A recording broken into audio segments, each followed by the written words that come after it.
Atala whātino Samoa Entertainment TV, whaunga nei poi mai a Saranue, o se mai whaafonga i atamua o le nei poi a poi. E lua masina le ua whaatua ia i le taunu umai i Samoa, o le vaa o le MV Lady Samoa wha, o li potia i le pepa le malo le Savali, o toi tu watu le masino Novema, ai talu mai le masino a pelila lea na whaalaulo ai i Apani, sa ia le fufuanga i taunu umai i Samoa le masina nei. Peita iwa toi tolo talu ni swinga fai, e whaamalia ia inga mana umia, e le US Coast Guard, i le whealua i otua i le vaa i Amelika Samoa, ai mai so le whaatananga whaatula fono i Samuel Territory. O le vaa leana fola le fionga le minista ia olo fiti va ai, o le asuia le ingoa, i le MV Lady Naomi o Nosfulu, i a lanta sia ai pea ingoa, o vaa o lo feoa i Savai, i le Lady Samoa, e se mai le vaa o whealua i Amelika Samoa, le Lady Naomi. O tuina mai nei se whasalonga aloa ia, mai le fonga whetalai o le fono awa o whaitula fono, o le pale mene o Samoa.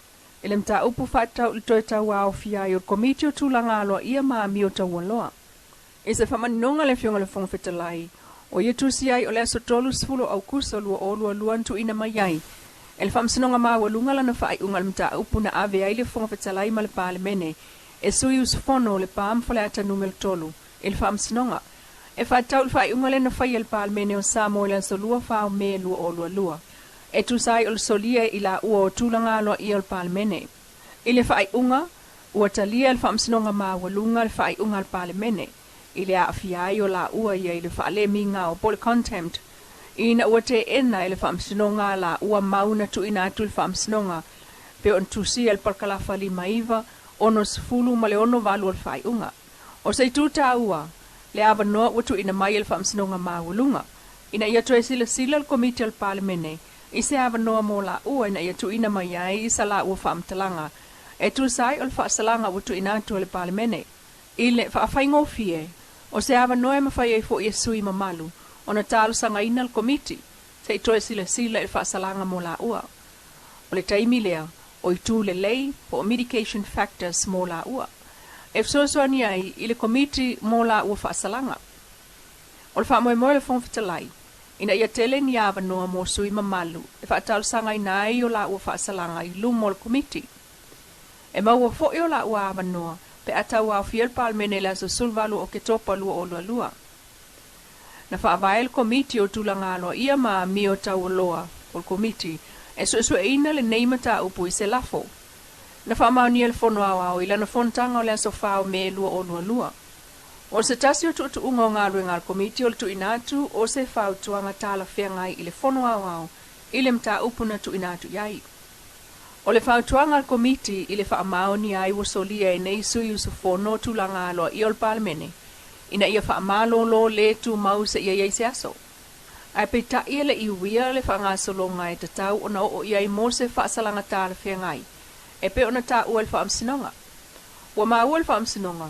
Wa iai se lape tau le tau manga i le wha ngā solonga ngā lue ngā komiti. Ma le whono au e wha tau i le wha salanga mo ia sui su whono wa tangia manino mai ai e le i mai al ngā lue ngā komiti. Ina ia mauti no o wha amali e ina tau manga tau wha salanga e pe ona iai ai a te tau wha le wha vai. Wha tasi ai ma le wha ai unga le wha amsinonga maa walunga parkalafa se lau sulua. Le ua manatu ai le whonga whetalai, e au pea ona toe tau au fia al komiti o tūlanga aloa ia maami o tau waloa na tango fia ina le neimta upu. E toe a sia wha salanga mwha mai ane leia na ngā rue ngantu inatu iai le whono. E pe on whasi sila mai iai. E le fionga le whonga whetalai o le mota, li o pali i ta e maspau, i le strofi o le vai o sanei suli mo se tema. O la ngono le mita. Lea olo o atangia pea i sauna ngal whaipule o salenga lua le fionga olo a 4 fiti va ai. Ma ia toe whaaftai ai fo ilo nai tu malo o salenga lua. Ile matango fie o whaafifianga o sisinga fu anano iai.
Ilungol por kalam le whakasao vai o Sene lea na ialo i ai le sao sa le ngalua.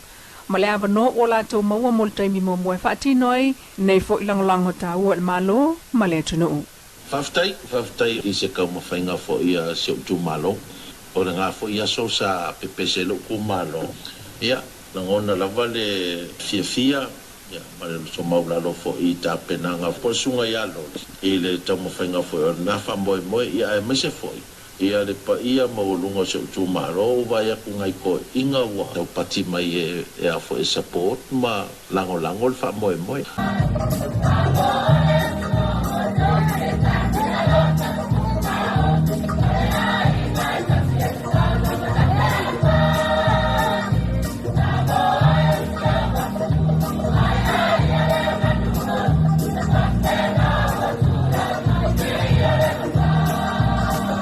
Ia, langonga lava le nganga fia o watu ai foi la o whamalo fo i pa i oro tu malo. O le whakoa mauale o se mako a vangoa karuma ku whiola. Si mako fai e se me whapea foi le a loke wa ia kungai. Sore, e kalingi a mo ia sore ia o kapo i lava ia salafa ua lau lo o le winga ngalo whamatala.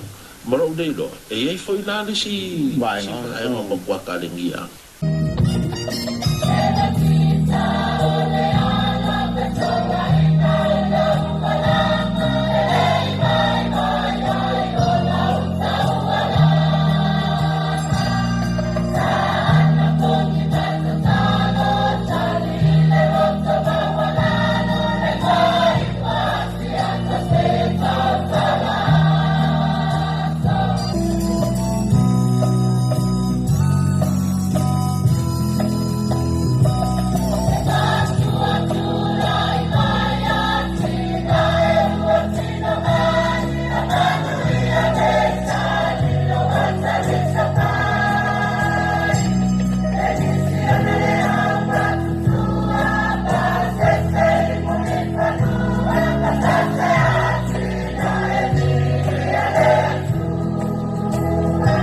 Pai pule lei tu malo sa le ngalua le fionga olo a foa fiti va ai. O le vai o sofou le u whailo mai e taunu ua i whanua le sui o le company le Mr. Apple. O le company le olo avatua le whaitau se lau ma se lau whana wa Samoa i New Zealand whai ngā luenga ma ngā lulu e ai wha vai taimi. O le isi vai ngol por kalame le taunu umai ai o le sunga Alistair ina ia maua se feilo inga mata i tai o vai ngā tau apu. Le u whaatulanga ai whunga whale whao le MC o moa pia. I le asonga fua o le vai o sofou i tai mai li tasi, i le lima, i le afiafi. O le feilo inga mata i tai i whale a Lili Poutasi Trust, o le asolua se fulu mai le afo se fulua i le awauli, i le lima i le afiafi. Ai o tai i savai, ma o le feilo inga i le asolulu lua tasi o Septema, mai le iwa i le taiao i le lua i le awauli, le MC o le isa le longa. Ma o le taimile nei, e na le tasi laval malanga alwa le masina, o lo whaatanga i le malo, tasi i New Zealand, tasi fo i malanga i Australia. Talu le tau mawhai ngā le malo i le lei whaatontonu tangata uma, po tangata malanga ma ia tuu i titi ai whaafi tauri li po tia mai, le whaatupula ia li i matamai tai whai ngā renga whaavai taimi. Lau Samoa Entertainment TV, mas whaapoponga i le asoa tai au i alo fo le tua, ai whasai koe.